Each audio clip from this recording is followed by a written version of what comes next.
society, where people think they're entitled to what other people have, where government takes from some and gives to others. That has never been the source of American greatness. We need to return to the principles upon which this country was founded.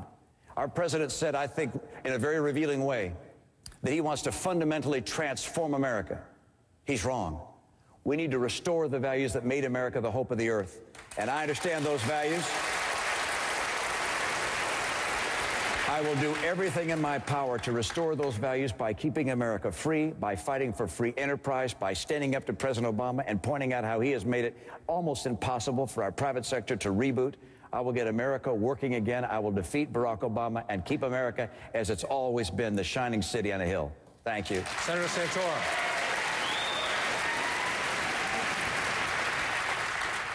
I agree with Governor Romney 100% in what he said about what the stakes are. Question is, who's the best person to take on President Obama? I would make the argument that a conviction conservative who has a clear contrast with President Obama on the most important issues of the day is the best person. Someone who has a clear contrast on health care, a clear contrast on global warming, a clear contrast on the Wall Street bailout. I want to talk about the one issue, that huge issue in the last couple of years where government has come in and taken over, and both Newt and Governor Romney have supported that. We need someone who not only says now they're going to stand up for conservative principles, the big issues, but someone who has a track record of doing so and winning. I'm the only one in this race that's ever defeated a Democratic incumbent. I did it for the Congress and I did it for the Senate. We're the only people in this race that actually has won a swing state. And I did it because I have a plan like I outlined today. I come from those states. I come from the background. I come with the working class and strong credentials, not just with a plan, but with the character that fits in with exactly the voters we need. Those Reagan Democrats in Pennsylvania and Ohio and Michigan and Indiana and Wisconsin, those are the votes and those are the states. You want to win? Elect someone who can win in the states we have to win and draw the clear contrast with President Obama. South Carolina, you've been told in the past you got to settle for a moderate because they can win. And you said when the last time we had a situation like this in 1980, you said, no, we're going to take the strong conviction conservative. And you voted for Reagan before Reagan was the Reagan we knew. Vote for the one who can do the job that America needs. Vote for me. That concludes our debate this evening. I want to thank all of our candidates for their time tonight. I want to thank our wonderful audience. We also want to thank the people of South Carolina. I do for CNN. I know the candidates do as well. Tune in to CNN 6 p.m. Eastern on Saturday, our special coverage of the South Carolina presidential primary. Also, next Thursday, we'll be live in Jacksonville, Florida for a Republican presidential debate there. Our coverage of America Votes 2012 continues right now.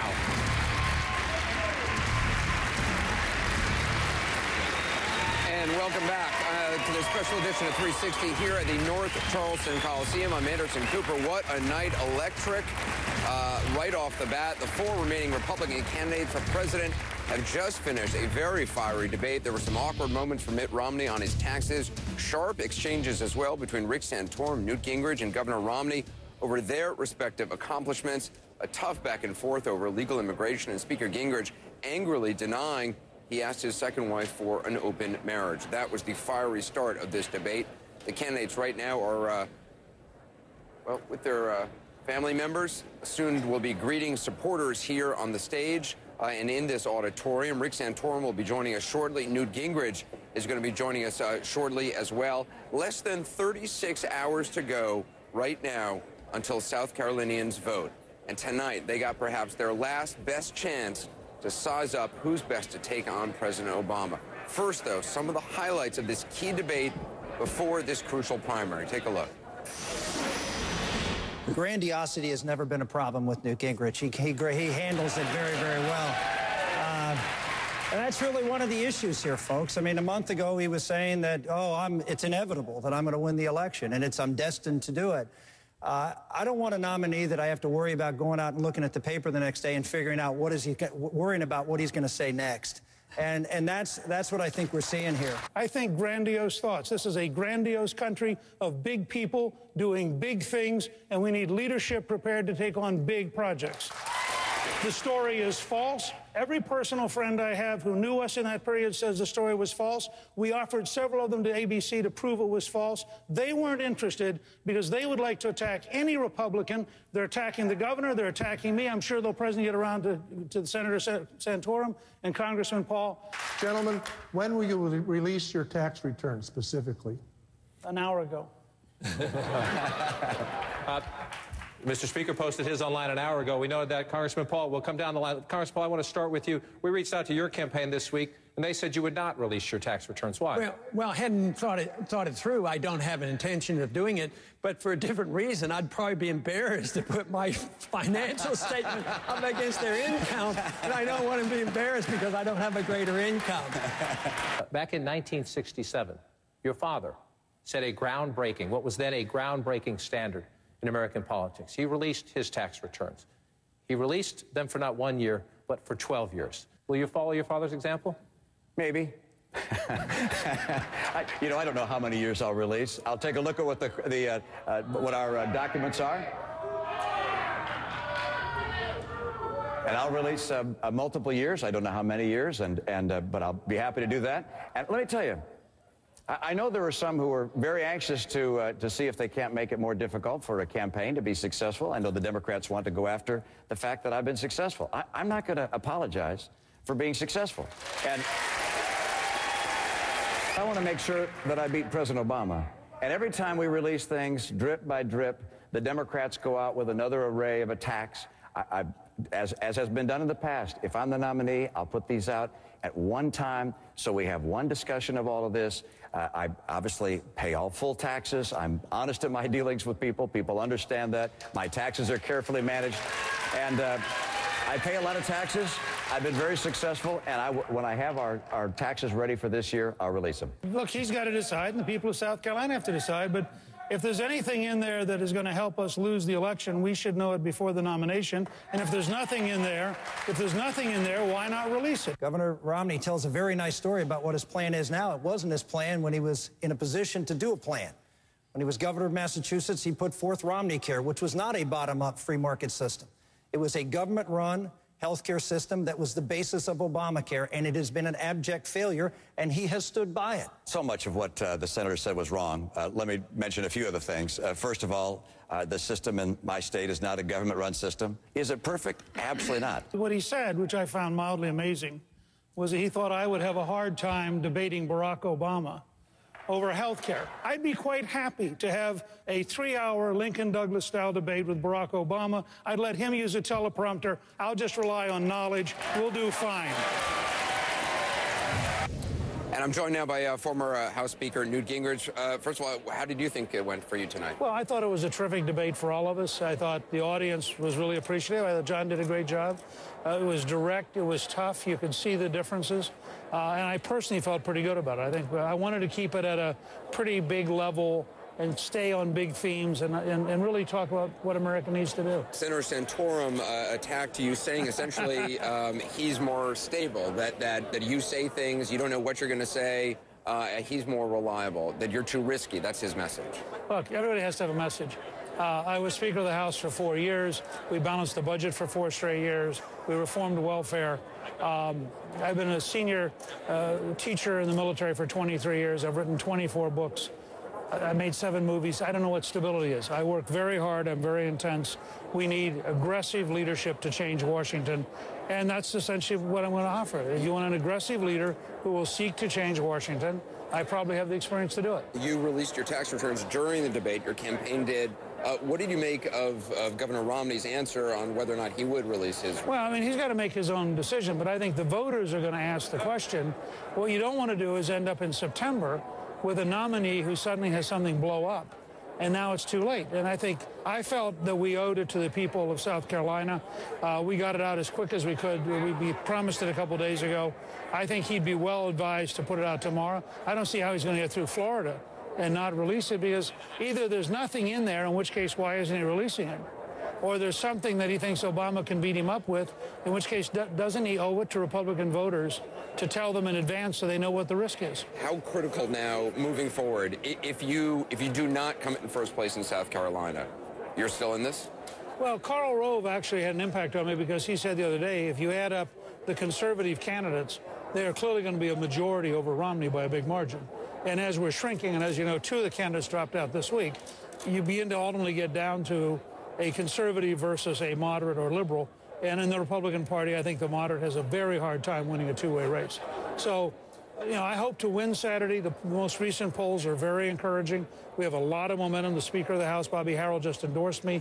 General Livingston, who's a key player here, just endorsed me. Sheriff Metz, the most popular person in one of the key counties, just endorsed me. So we have a lot of momentum going. I think we can win on Saturday. If we do, it's a whole new ball game in Florida. I think there's no possibility that Romney will get a big enough vote to be bigger than Santorum and me combined. Governor Romney has spent already a lot of money in Florida. He does. What is your campaign like in Florida? Do you have enough we have people a very there? Good campaign. First of all, we have the campaign manager for Marco Rubio is now running our campaign. He is a terrific leader. My daughter also lives in Key Biscayne. We just were down there for a day and a half. A terrific response in the Cuban community. Terrific response. Bill McCollum, the former Attorney General, is our campaign chairman statewide. Great response in Orlando. We have, I think, already 5,000 or 6,000 volunteers. But there's no question, Governor Romney will always have more money. He is the Wall Street candidate. His top 10 donors are all major Wall Street institutions. So he's always going to come in earlier. He came here with a lot more money. But we made adjustments after Iowa, and I think we're now in a position where we understand how to deal directly with Governor Romney's style and his campaigns. And so he can outspend us 2 or 3 to 1, and that's not enough. He would have to get up to 6 or 8 to 1. I think, to begin to really have an effect now. Speaker Gingrich, I appreciate your time. Thank you. Thanks. Good night. Good to see you. Let's go over to Gloria Borger. I believe she is with Senator Rick Santorum. Gloria? Yes, I am, Anderson. Thanks a lot. And Senator Santorum, this is the toughest I think I've ever heard you in any of these debates. You did not leave anything in the locker room, particularly when it comes to your former colleague, Newt Gingrich. And you said it's worrisome.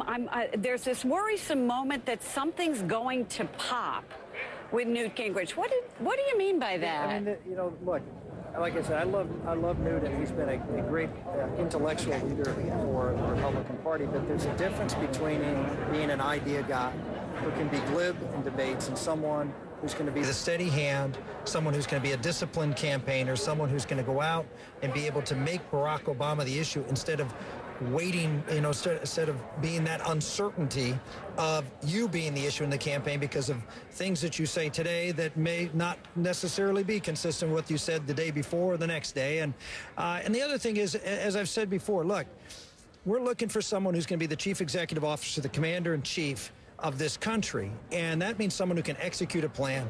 Newt Gingrich was given a leadership position in the Congress, and in 3 years, conservatives tried to throw him out, and in 4 years they did. When I was in the United States Senate, I was elected to leadership, and I was the conservative voice. I made things happen. I pushed the agenda. I fought for the tough things, and I stood up for what I believed in. That's just a fundamental difference between not just two leadership styles, but effectiveness in doing the kind of leadership that a president's required to do.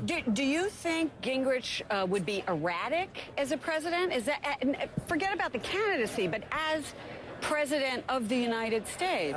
You go back and, you know, you saw the Romney commercial that's on the air right now, and just interview the folks that had to work with him. And he is a brilliant man, and he's constantly coming up with a lot of ideas. The problem is he constantly comes up with a lot of ideas, and he's not focused to be able to execute those ideas and surround himself with the people disciplined to be able to do that. That's why what happened in the House of Representatives. That's why there was this revolution within the ranks from conservatives against Newt. And do you think that Mitt Romney, even though he challenged Newt Gingrich tonight and said, you know, don't challenge my integrity on the question of abortion, for example, do you think Mitt Romney could be trusted to be reliable? Here's the problem. The problem with Governor Romney is there is not just the abortion issue. There is a pattern of a whole series of issues in which Governor Romney was on one side of the issue, and when it became politically advantageous to come on the other side, depending on the race that he was running, he ended up on the other side. So you don't think it was because of his, people are allowed to change their opinions and convictions? Absolutely, and I'm not questioning his convictions on abortion. If it was the only thing he ever changed his mind on, then it would be something that it would be very easy to understand. But the problem is that we have a whole laundry list of things that Governor Romney has taken one position on in one race and another position in another race, depending on